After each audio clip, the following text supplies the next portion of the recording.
here in Pennellville once again, this time on a very, very hot Tuesday. 97 degrees is what I saw on the way over here. But we got a little breeze right now, so it's not too bad. This is Tony Finch II. He picked up another win this past weekend. It was at Brewerton Speedway, and then something happened at Fulton that I know a lot of you racers will be able to relate to when it comes to flat tires, so we'll tell that story. And also wanted to remind you, too, Fulton is racing tomorrow on Wednesday. We put this up Tuesday night. It's a high bank holdup, 358 Series race, and Dirt Sportsman, which will include Tony Finch II. How you doing, man? Yeah, we're doing good. We're doing good. Fresh off a win Friday and a pretty good run Saturday, but yeah, we're doing good. So to have 2 wins and it's not even July yet, you got to feel darn good about that. Yeah, and one with my Bicknell car and one with the Troyer car. So I didn't know that. I knew it was 2 different tracks, but I didn't know. Package Okay, is working pretty good right now. So. Yeah, you got to feel great about that. Yeah, and Fulton wasn't that slick, but Brewerton was about as slick as it gets. So okay, it was good to get a win there. And which is the car at Brewerton? That's the Troyer car we run at Brewerton. Well, okay. We run that everywhere now. We actually blew this one up last week,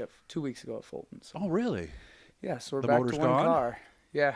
Yeah, okay. It sent 4 of the 8 rods out of it. So. Oh, really? Yeah, it was a big one. So you felt that and heard it and all that good stuff, yeah. right? Yeah, we bought 2 used motors, and they both went the same way, both blew a rod. So we will not be doing that again. Okay. Do we have a plan to get another one? Not right now. I mean, that car's got a brand new motor in it. They both got everything new on it, just about. So actually, the new rear end for this car is sitting on the floor right there. So it will not be going in there. But we got parts. We got, if something does happen to this car, we can put the motor in that car and it's ready to go. So okay. Yeah, we just haven't taken the one out of this one. So and if you want to help a racer, you got a crate that's what it needs to be to run. Let a guy like Tony know, because this is happening to people already this year. Probably a lot of the guys are already having some problems and spending money that they didn't wish they spent. So tell me about Friday. Friday was good. I mean, we couldn't ask for a better night. I think we were second quick in hot laps.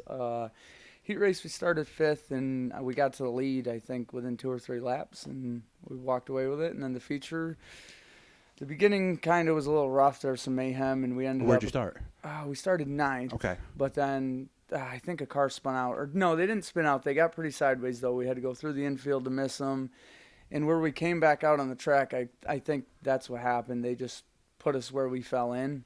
Because we ended up 12th or 13th. I think it was 12th. A lot of times they go last completed lap, too. Yeah, so there was a yellow shortly after that, and I think we restarted 12th. So, but we made it to 2nd fairly quick, and, me being the person I am, trying to move around to, I just wanted to pass them clean, and you know how it is. I don't want to try to force someone off the bottom if I don't have to. Triccolo, Joe Triccolo. Okay. Yeah, and he's always raced us clean. He's a respectful racer. He's a good guy. So you know what I'm saying? I wasn't going to try to dirty him up and get him off the bottom or nothing. I was just going to see if I could roll around him, and it cost us probably a half straightaway in one corner. Okay. So I was not going out there again. Okay, so we regathered, got up in him, and got under him that time. I didn't really start to catch him that much. We were catching him a little bit, but then a yellow came out, stacked us back up. And oh, really? Okay. They actually made us go single. Yeah, but they made us go single file because the back of the field couldn't get the lineup right. So we went single file, and I think it was a lap later I got him on the bottom, and we walked away with it from there. So. And sometimes the single file can be an advantage, especially like if you would have got stuck on the outside. Yeah, well, that's kind of what I was worried about, especially at Brewerton. I mean, it's not that bad, but if the guy on the bottom knows you're trying to beat him into one to get to the bottom, then it's going to be an issue. Yeah, he's going to stay on Joe's the one of those guys that knows that. He knows I'm going to try to beat him to the bottom because that's where I'm always. Well, I did a season too, and I do that too. So about your second or third race at Brewerton, you figured that out. Yeah. Everybody overshoots the bottom in one. So if you can beat him there and get down to, especially on a night like Friday, then you've got it covered.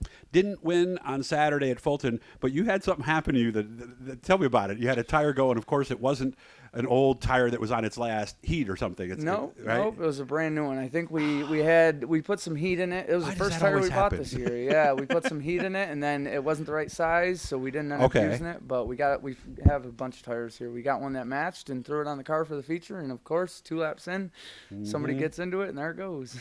And nothing we could do, right? Cut it down. Yeah, it's destroyed. It's totally cut halfway. And what's the left rear going for nowadays? Almost $300. Seriously? Yeah. Oh wow, they've really gone up. Yeah, wheels are over $400, I believe, with the forged beadlock on it. So. Wow, so you're looking at $2,800 just in tires and rims. Yeah. On the car. Yep. Wow. Okay. Yeah, but we did have fun. You said you started back, but you worked your way up to an 8th place. Yeah. And I know it's not a win, but aren't those kind of fun nights too? Oh yeah, those are the best nights when you can drive from the back, especially when you can turn it around like that. I'm at 1, and he thought he blew up in hot laps, but it was just a valve cover. So I'm sure those guys are heading night. Oh, gaskets. They had some smoke coming out of it. Oh, a lot of smoke. Smoke. I thought he blew up too. Mm-hmm. One of his crew guys came over, asked if we had a gasket because they had thought they'd blown it up at first, but then they found the gasket and ended up winning the feature, so it was good for them too. Yeah, and they had enough oil because we have deeper pans in these than like a standard V8 would have, right? So there's a little extra oil in there, or no? Yeah, I mean, no, not really. Not really. Yeah. Okay. I know Ingram only has us putting in 7.5, but I mean, I've heard of guys putting in like 6, which is crazy. I wouldn't risk 10 grand on that.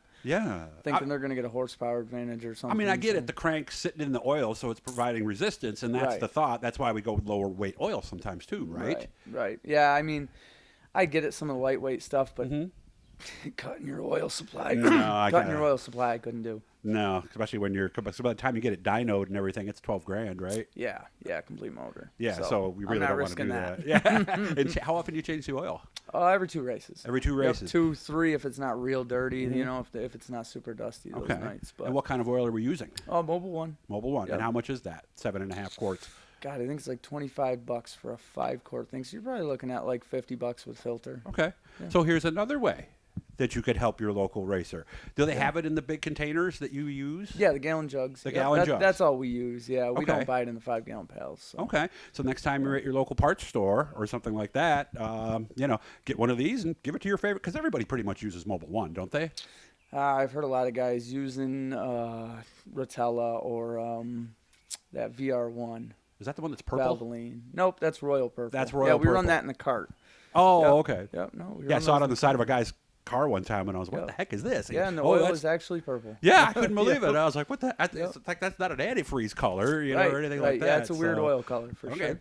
Now tomorrow, I put this up Tuesday night. Big show at Fulton, the rescheduled High Bank holdup. I like this show, and I said something right on the page as soon as they announced it. Good old-fashioned 2-division midweek shows. I think sometimes tracks can load up too much, and put a couple of extra support divisions. But these are the kind of shows I like. Do you feel the same as a driver? Same way. Yeah, I want, especially during the week. I want to be home early. Yeah, you got to work in the morning. Yeah, I do. And it comes early, comes quick. Why? What time do you have to get up in the morning? 5:30. Oh, you're one of those guys. Yeah, well, I got an hour drive to work, so about 45 minutes. Okay, but it's worth it, right? Yeah. Okay. Yeah, so again, that's happening Wednesday night. If you guys haven't been to Fulton yet, that's the track when I have one of my friends who's not into racing and they say, where should I go?